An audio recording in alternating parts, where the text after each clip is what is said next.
Vous êtes chez Tartampion, salut à tous. Et voici Fruimix, c'est un jeu pour 1 à 6 joueurs à partir de 6 ans pour des parties d'environ 10 à 20 minutes. Alors dans Fruimix, vous allez défier votre mémoire en tentant de vous rappeler des fruits qui sont installés devant vous, mais également de la forme de l'assiette et de la couleur de la nappe. Eh bien, chers amis, je vous souhaite bon courage, parce que ce n'est pas si simple que ça. Et en plus, il faudra faire travailler votre cerveau en sens inverse, puisque vous ne chercherez pas des cohérences et des choses identiques, mais bien tout ce qui est différent et qui n'a absolument rien en commun. Bref, votre cerveau est complètement chamboulé. Alors, comment est-ce qu'on joue? On a installé 5 tuiles au hasard en ligne, comme ça, au centre de la table. Et ensuite, selon le nombre de joueurs, on distribue à part égale toute une pile de tuiles face cachée aux joueurs. Là, j'ai fait une installation à 3 joueurs, donc chaque joueur a 14 tuiles. Quel est le but du jeu? Eh bien, vous serez le gagnant si vous vous débarrassez de toutes vos tuiles en premier. Vous remporterez la partie, vous n'aurez plus qu'à rejouer. Comment est-ce qu'on joue? Allez, c'est parti. Les 5 tuiles qui sont installées vont pouvoir être mémorisées pendant 20 secondes. Alors vous regardez ça, vous chronométrez. Si jamais vous êtes indulgent pour une première partie, vous pouvez laisser un peu plus de temps aux joueurs. Sinon, 20 secondes, c'est la règle du jeu. Une fois qu'on s'est rappelé de tout ce qu'il y a là-dessus, donc je rappelle, le fond de la couleur de nappe, on a jaune, bleu, rouge, bleu et vert. La forme de l'assiette, on a ici 2 assiettes carrées, une avec une forme pointue, une autre carrée et une en forme un petit peu de croix. Et ensuite les fruits, donc on a poire, pomme, citron, fraise et à nouveau citron. Et bien maintenant on retourne tout, face cachée. Et alors là c'est parti mes amis, il va falloir tenter de vous rappeler de chacun des 3 critères sur chacune des tuiles.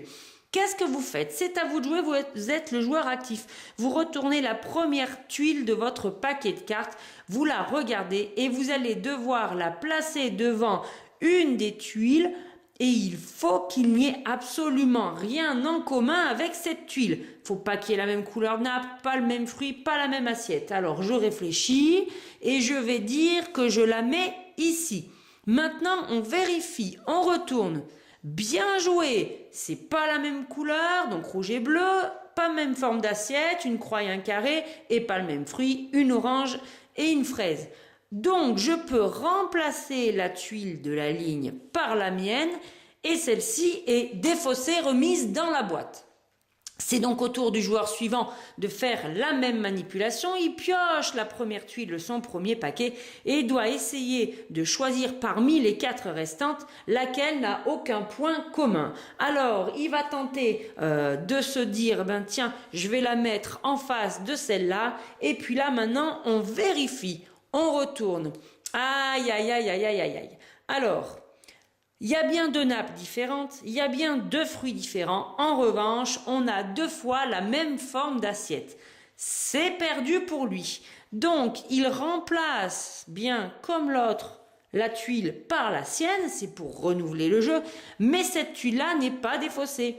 Il va devoir la placer face cachée en dessous de ces tuiles dont il aurait dû tenter se débarrasser. C'est donc un échec et le joueur suivant va deviner comme ceci de fil en aiguille. Mais que se passe-t-il si un joueur pioche une tuile de sa pile et s'il pense qu'il y a forcément un critère au minimum en commun avec tout ce qui reste face cachée?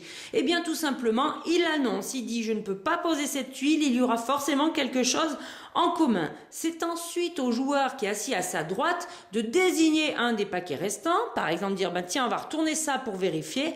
Hop, il retourne et on vérifie si le joueur avait annoncé la bonne chose.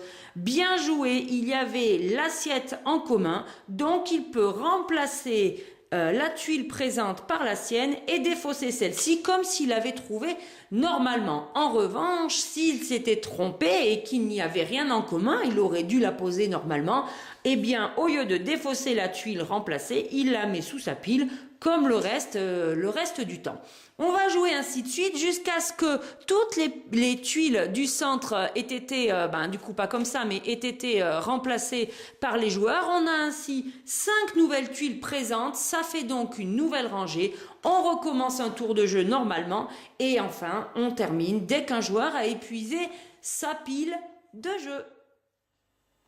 Alors dans Fruimix, il y a quelques variantes rajoutées dans la règle de jeu, dont entre autres un mode solo, mais là je vais vous expliquer la variante Lucky Mix. Alors comment ça se passe? Vous placez votre tuile ici, vous pensez qu'elle n'a rien en commun avec celle-là, on vérifie, c'est juste, vous avez raison. Là, vous avez deux possibilités.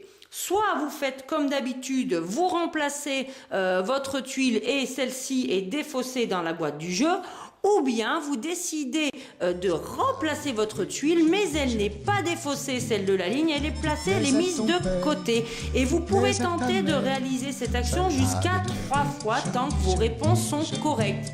Si tout est correct, eh bien, ça peut vous permettre de vachement gagner de temps en dépensant 3 tuiles de votre pile. Je vous rappelle, c'est quand même le but du jeu. Mais si vous faites une erreur, vous ramassez toutes les tuiles qui sont dans la petite réserve. Donc attention au risque que vous prenez. Et bien voilà, c'était pour les règles du jeu Fruimix. Moi, je vous le recommande. Et en attendant, je vous dis, amusez-vous bien.